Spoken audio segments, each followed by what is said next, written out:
Hi, everyone. Thanks for joining us at In the Know. We're catching up with some of your favorite celebs, reality TV stars, and more direct from their homes. I'm your host, Gibson Johns, and today we're joined by celebrity stylist and television personality Brad Goreski. Brad and I chatted about what he's been up to during quarantine, including holding up with his husband Gary Janetti, reenacting iconic Real Housewives moments on TikTok, and upping his workout routine. We also discussed his struggle with rosacea and how that has affected his self-confidence, the future of red carpets and celebrity styling amid the pandemic, and much more. Keep listening for my full interview with Brad. All right, so we're here with Brad Goreski. How are you doing, Brad? I'm good. How are you? Thanks for taking the time to chat with me. Of course. I think we were chatting a little bit before we started recording, but we're obviously in wild times right now. It's a different kind of summer, and I'm curious sort of what your day-to-day is like these days. It's I've learned how to fill it. I think my mornings I have been really enjoying waking up and being with my dogs and not having to rush off to the gym or a class or something like that. So the virtual aspect of working out at home, I've really I don't know if I ever need to go anywhere in person again. Cancel that gym membership, right? Yeah, exactly. I've been doing Barry's workouts at home, their virtual red room, and the workouts have been amazing. They actually really pivoted so quickly and created this whole virtual community. And so I look forward to those every day for my workout. And then I'm the cook in the house, so I kind of plan the meals. And Gary's writing and working on his animated show, The Prince, for HBO Max. Right. So I'm basically Susie Homemaker in a way. You're playing wifey, right? Yeah, and I love it. I love that. Cooking new things, and I've been doing the grocery shopping and doing all of that stuff. So and then I do work and creative projects as they come up, and yeah, but it's been a very interesting time. I'm grateful kind of for the stillness after so many, a decade basically of flying all over the world, and Gary and I kind of sometimes just passing each other, and it's been nice to be at home with somebody who I love so much and love being with, and actually just enjoying time together. And I'm curious because they're obviously kind of the celebrity press cycle has really been upended in terms of probably there being styling opportunities, but there are still people doing interviews remotely and performances remotely, and are there still styling opportunities? What does that look like right now? Yes, there are. I think we're starting to see more, more of my colleagues also doing a little bit more work now that I think, like you mentioned, people are doing virtual press tours and talk show appearances and things like that. Also with the conventions and the stuff, people participating in the conventions and stuff, there's a little bit more of a desire for stylists to step in. I did a shoot, my first photo shoot since February, about 2 weeks ago. And that was my actual first job working. So yeah, it's a whole new landscape. I'm not sure what the red carpet looks like. I'm not sure what's going to be happening. Yeah, that was my next question for you, because it's we've had some virtual award shows. We have the Emmys coming up, which who knows what that will look like, really. Right. What do you do you have any kind of guess as to what our red carpet's done? What will they kind of look like in, I don't know, in years to come? Well, I think right now designers have been reaching out and being, asking me if they can dress my clients who have, Emmy nominations or whatever.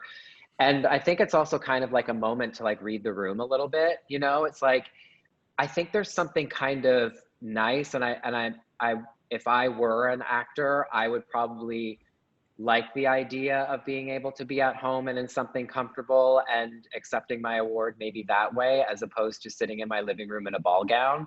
Right. So let's be realistic. And if that's here. and if that's your thing, then that's great. But for me, I think right now that's kind of the direction I would maybe push my clients. I think the red carpet will be back. I think once the world once we learn how to deal with COVID and whatever the, you know, the future holds for medications and treatments and stuff like that for it, I do think the world will go back. And I do think that red carpets will open again. And I think people will, you know, will want the fantasy again. Again, I still think we're going to have to, like, you know, read the room and test the temperature, and like we would with a recession, or, you know, with things that are happening in the world. But I do think things will bounce back eventually. Mm-hmm. What kind of has been your favorite kind of style kind of effect from the like from what's been going on?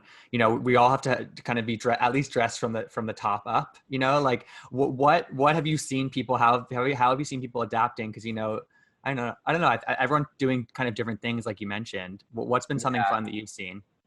I can't believe how many people are embracing tie-dye.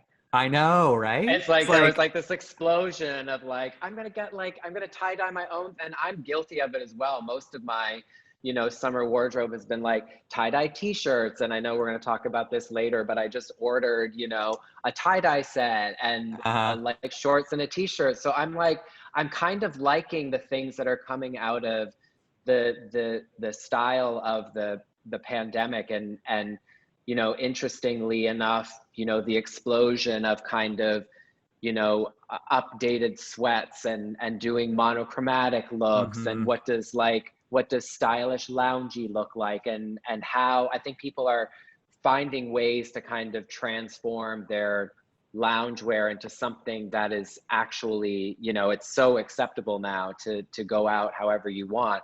But I also do think, on the flip side of that, once we can put on the presentation again of dressing for ourselves and to go and meet our friends, or, you know, go on a date or go out with our work colleagues, I do think that element of dressing up will come back, and I think in a big way. And I think we'll appreciate it more. You know, I think to some extent we were taking it for granted, you know, like how good it feels to get dressed in the morning. And that, you know, I kind of can't wait for that moment to come back.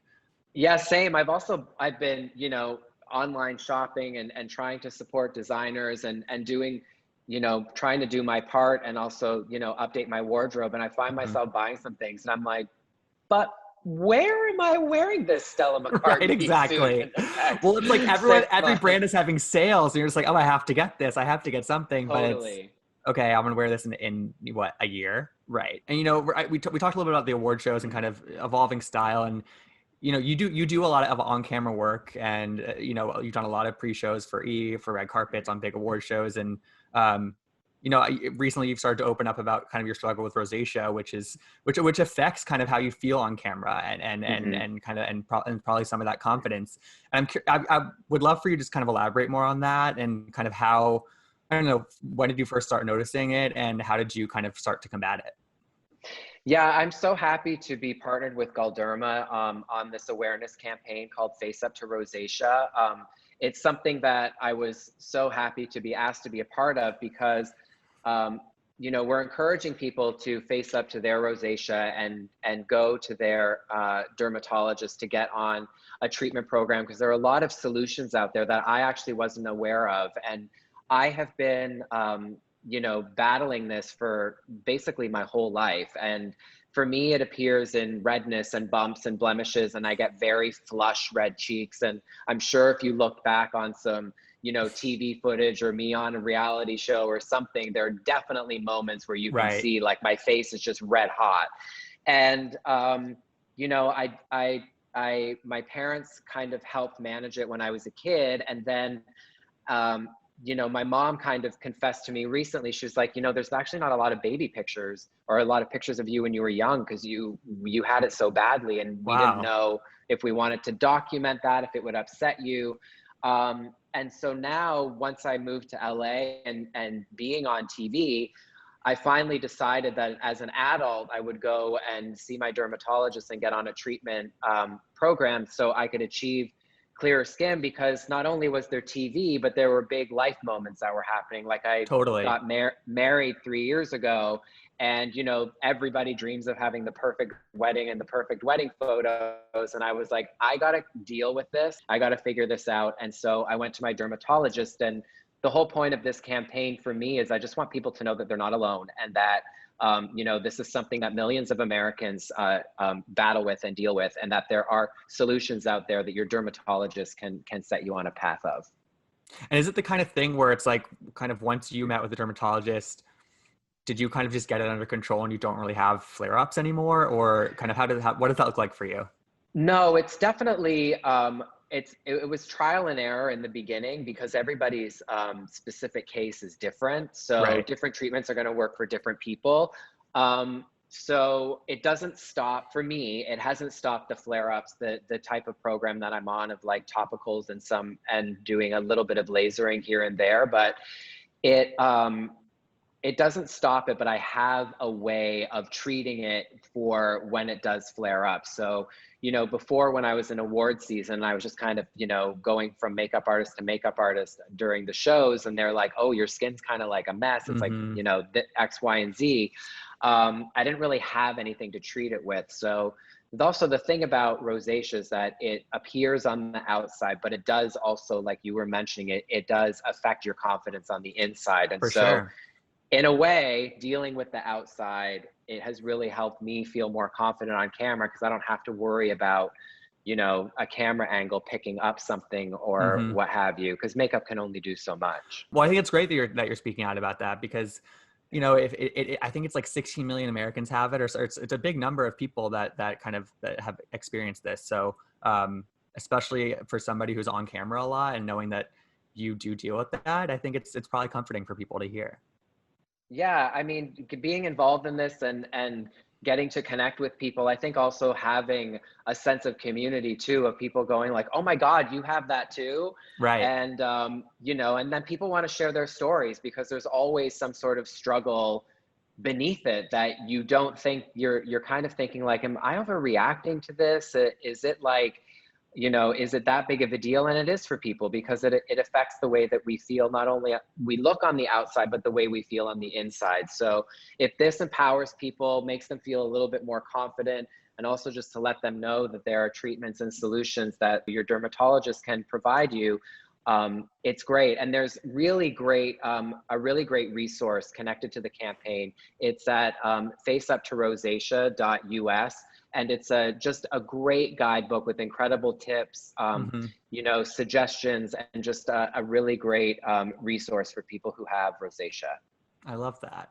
And I mean, this isn't the only thing that you're doing on your platform by kind of by bringing light to people and bringing smiles to people, which is, I've been loving during quarantine, your Real Housewives reenactments, the Starbucks at home with Gary. Like you guys have really been having fun during this time, showing that I think that, it shows that it doesn't all have to be darkness right now. I think like there are ways to smile and to, like, I don't know, see the light at the end of the tunnel right now. Kind of what's it been like to just kind of having somebody so fun like Gary around at all times to film these fun things together, and people are really responding well to some of the stuff you guys are putting up. Yeah, it's been a really nice, social media has been a very fun way for us to connect with people. Making Gary's coffee for him every day, the Brad Bucks series it surprised us how, the first one I posted to my feed, and I didn't tell Gary I was going to, and he was like, no one's going to care about this. Just FYI, like, get ever the realist, right? Yeah, right. He's like, get prepared for a gigantic bomb of a post. And I was like, okay. And then it started, like, people like loved it, and they loved the normal nature of For sure. what we were doing. And I was actually just doing it out of necessity because I knew Starbucks was closed and that he loved his drink so much. I was like, how can I recreate this experience for him? And in that, we created this like virtual kind of morning coffee shop ritual that people were so invested in. And then once, Starbucks the coffee shop started opening up again, we kind of like, wrapped up the storyline as Gary, the good writer, is, and was all like, good things have to come to an end, right? All the things, we've got to button this up a little bit. And then I started dipping my toe into TikTok, and at first I was doing you know, the TikTok dances and all the stuff that the kids Mm-hmm. were doing, and they were taking me so long to learn. I was also hurting myself. I was like sweating buckets. You can see it in my videos. Which is funny And though, then because you were doing dances kind of earlier too, that weren't really the TikTok dances, you know? So I it was kind of taught, was, yeah, you're not a Tanya and total I, amateur, right? that's right. We were making up our own, we called it storyography, where we just kind of like acted out the words like Interpretive hearts and dance, tears. right? Yes, Uh-huh. exactly. And then I discovered that there were clips of the housewives on TikTok, and I found a bag of wigs in my drag bag upstairs for my 40th As birthday, and I one was like, does. Hmm. as one does, and I was like, can I put these, like, will this be fun and silly, and what will this be? And then I started doing the voiceover and lip syncing their voices, and I was like, oh, their voices are really good ways into their actual personalities and their characters. And it's been so fun because I'm such a fan of the Housewives Hmm. franchise, and it's been a really fun way to kind of pay homage to them, and also just like give myself a project to do in the afternoon. Totally. And I think it's another thing people are loving. And like, it's also fun. I mean, I know the feeling when you get like a comment from a housewife, or they give you a like, or they pay attention to what you're posting when it involves them. There's kind of no better feeling. It's like to me, like they're my rock stars. Like they're like Oh, my A-list totally. celebs. So that must feel fun too, to kind of get them engaged as well. Yeah, one of my biggest, most fun quarantine surprises was when I did the table flipping scene from Housewives of New Jersey, and I was like, Teresa doesn't follow me. I'm like, I don't know how much she engages with people. I don't know if she's going to engage in this. And then um, I saw that she had commented, because my friends at Comments by Bravo had sent it to me, and they're like, oh my God, Teresa commented. And then I went to her post and I was like, she's following me. I've got to follow her back like right away. I'm That getting is one of the life made. icons. I love it. She's the OG, like the OG. So I mean, OG. that is, Yeah, I love that. And I think the wigs are getting better. Like we're upping the production value here, and I love it. I think that it's been really it's fun to it's watch. going up and down at the same time. Like Kim's ponytail in the whole Brandy thing I did was like, ponytail, the housewives, I'm just sending this out there, please stop doing ponytails because they're really hard to get in a wig. Do it for Brad, okay, guys? Kim Richards, Yeah. if you're listening, please stop. I love that. I mean, while I have you on the Housewives topic, I'd love to hear your just thoughts on some of the hot button. So you do watch Beverly Hills and New York, correct? You're not on Correct. Potomac. Yeah, I told you you have to get on Potomac. I'll get on I'm BoJack. getting on Potomac, I But promise. where do you stand on the Denise and Brandy of it all, and how the kind of it's gone into the group? Well, it's it's kind of tricky because adding the whole element of TV and a TV show onto what's happening, I do believe it happened, and I do believe Brandy, and I do believe there was some sort of, interaction between, and Right. friendship, Hmm. romantic or not, between her and Denise and Brandy. It's it's so tricky though, because I know there was the whole thing about, why didn't Rinna or somebody give Denise a heads up? And I'm like, because it's a TV It's show. TV show, Like, right? We have to get the yeah, it was like reaction. the bomb Mm. was dropped on TV. And so the TV show, you have to, it's just the way that it goes. Like, you have to, when you're filming a TV show, you also like have to wait to give out information, so that you're giving out information on the camera, so that you're getting Hmm. those really good moments. So I stand where I believe Brandy as Hmm. a credible source in Yeah. this one. What about Garcelle and Sutton as newbies? Are you loving them? Are you meh on them? What's your opinion? I love Garcelle. I'm Uh-huh. totally obsessed with The queen. Garcelle. Yeah, I obsessed. love how she's just like, she manages to come in with for me, she says a lot of what the audience wants to hear. She asks the Totally. questions that the Yep. audience wants to hear, and that I don't Hmm. think anybody on the cast has been doing. And she's just coming and she's like, no, I Let's need cut you the to bull. explain. Right. Exactly, you need to explain this. So I love Garcelle. I think she's a great addition to the show. I like Sutton as well. I do wish that she had been allowed to show her full life so that she could have been like a full participant in the show, because I do think in a way her being a friend is kind of holding her back from us really getting to see her. I agree. We know her very surface level, I think, but she's gotten in some one-liners recently, especially on the Rome trip, where I was like, okay, I'm really warming up to her for sure. Yeah, and she's really good. And the key to a good housewife is to be able to do good interviews. For sure. Which in your first season, if you can master the interview and the audience can get to see you kind of without all the noise around you and really see your personality. I think her personality is she's had some pretty funny one-liners, which is always a win for me. That's a good point. Okay, how do you compare Dorit and Erica when it comes to the fashion? Because I think Erica was the original person. Like Erica's impact on Housewives overall, with like bringing in the glam squads, really upping the style game, I think. But then Dorit has kind of like given her a run for her money a little bit in terms of like the showy styles. What's kind of your position on kind of where they are? Okay, so this just came to me. Erica for me is like a mood board, right? Like every single thing, every single look, her interview looks like, you know, she came in with the pink wig last night because it's a baby girl. Like everything's kind of like a mood, right? So it's like an editorial come to life. It's like a fashion shoot come to life.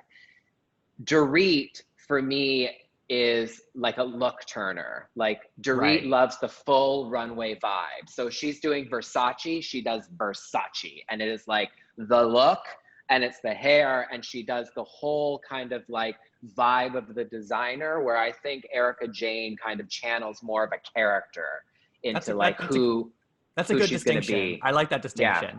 Yeah, and they are sort of in different lanes in that way, and you know they both do it well. So Dorit's wardrobe, though, I'm like, honey, my God, everything. I mean, the bags, the shoes, the hair, like those accessories, girl, those are not cheap. Two about New York before we wrap it up. What are your thoughts on Leah? I think that a lot of people have received her well. Like I can't. I mean, there's no words.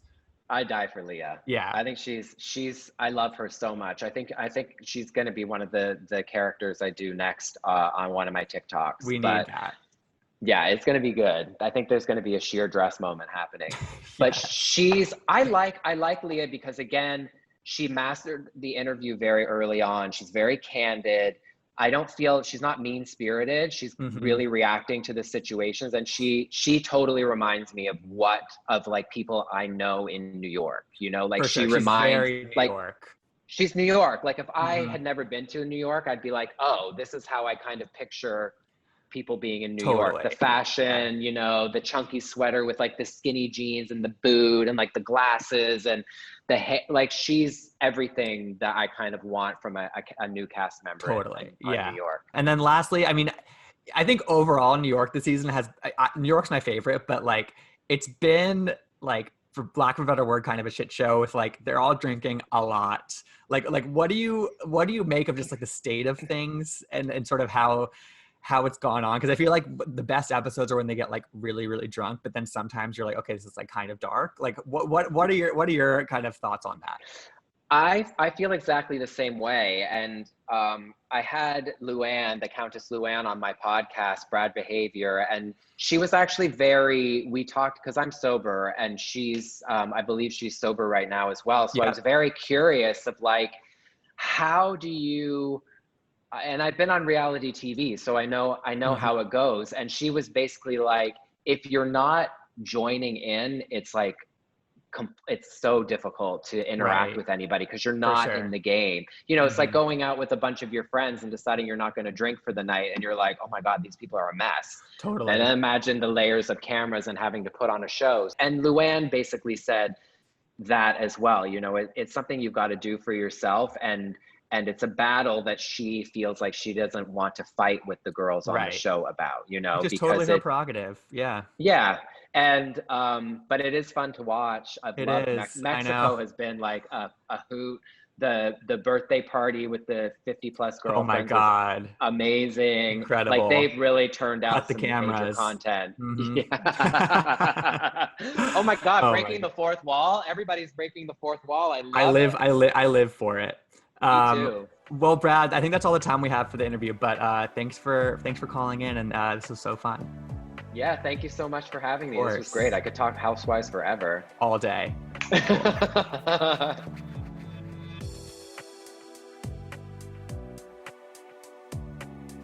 For more stories from In the Know, go to intheknow.com.